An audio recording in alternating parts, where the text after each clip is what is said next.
Sir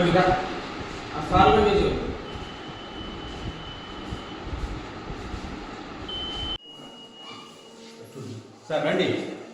మనకి help ఉండాలి. ఉండేవారు చాలు రెండు ఒకే మన 5:30 మీరు రండి.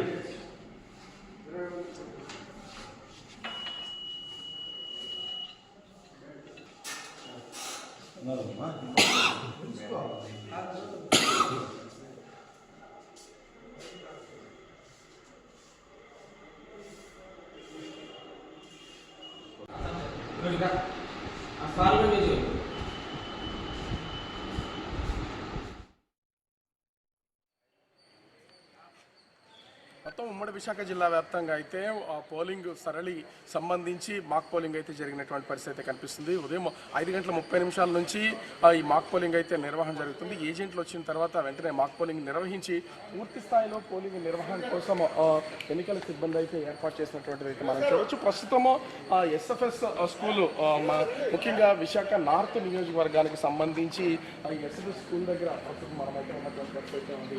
అంటే 7 గంటలకి ఈ పోలింగ్ స్టార్ట్ అయ్యే అవకాశం ఉన్నటువంటి నేపథ్యంలో కావాల్సినటువంటి ఏర్పాట్లు అన్నింటినీ కూడా ముందస్తుగానే చేశారు. మనము చూస్తున్నాం కదా, ఇది ఇక్కడ 1120 మంది ఓటర్లు తమ ఓటు హక్కును వినియోగించుకుంటున్నారు. ఈ స్కూల్కి సంబంధించి ఒక పక్కన మేల్ ఓటర్స్, మరొక ఫీమేల్ ఓటర్స్ ఉండేలాగా వాళ్ళు వచ్చేలాగా ఇక్కడైతే ఏర్పాటు చేసినటువంటి మనం చూడవచ్చు. ముఖ్యంగా చూస్తే ఇక్కడ విజువల్స్కి సంబంధించి కూడా అంటే ఓటర్లకు సంబంధించినటువంటి అభ్యర్థులు ఎవరైతే ఉన్నారో అభ్యర్థులకు సంబంధించినటువంటి పూర్తిగా డిస్ప్లే చేసినటువంటిది మనమైతే చూడొచ్చు.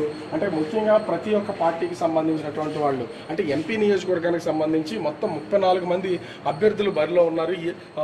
విశాఖ జిల్లాకు సంబంధించి విశాఖ ఎంపీ అభ్యర్థిగా, అదేవిధంగా ఎమ్మెల్యేలకు సంబంధించినటువంటి 16 మంది అభ్యర్థులు అయితే ప్రస్తుతం బరిలో ఉన్నటువంటి పరిస్థితి ఉంది. వీళ్ళ భౌతవ్యం మరొక గంట సేపట్లో ప్రారంభించే అవకాశం అయితే కనిపిస్తుంది. మనము చూడొచ్చు ఇక్కడ పోలింగ్కి సంబంధించి పూర్తి స్థాయి ఏర్పాట్లలో కూడా మనం చూస్తే అభ్యర్థులందరి సమక్షంలో వీళ్ళు పోలింగ్ సిబ్బందితో పాటుగా ఏజెంట్స్ వచ్చినటువంటి ఏజెంట్స్ సమక్షంలో ప్రస్తుతం అయితే ఈ మాక్ పోలింగ్ నిర్వహణ అనేది కొనసాగుతుంది.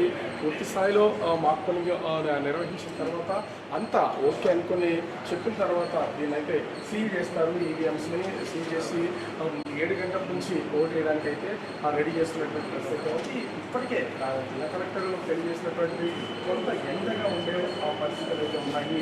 ఆ జిల్లా వ్యాప్తంగా ఖచ్చితంగా కొంత జాగ్రత్తలు తీసుకోండి, జాగ్రత్తలు తీసుకుని మీరు ఓటు వేయడానికి రావాలని తెలియజేస్తున్నటువంటి పరిస్థితి అయితే ఉంది. క్యాప్స్ ధరించండి, అదేవిధంగా గొడుగులు పట్టుకుని రావాలని చెప్పినటువంటి పరిస్థితి ఉంది. ఇది ఉమ్మడి విశాఖ వ్యాప్తంగా చూస్తే మరో పక్క అంటే ఉమ్మడి విశాఖ జిల్లాకి సంబంధించినటువంటి ఈ ఓటింగ్ సరళికి సంబంధించి కానీ వాతావరణంలో మార్పులు కానీ చాలా ఉన్నటువంటి పరిస్థితి ఉంది. కొన్ని చోట్ల భారీ వర్షాలు కూడా పడే అవకాశం అయితే ఉంది.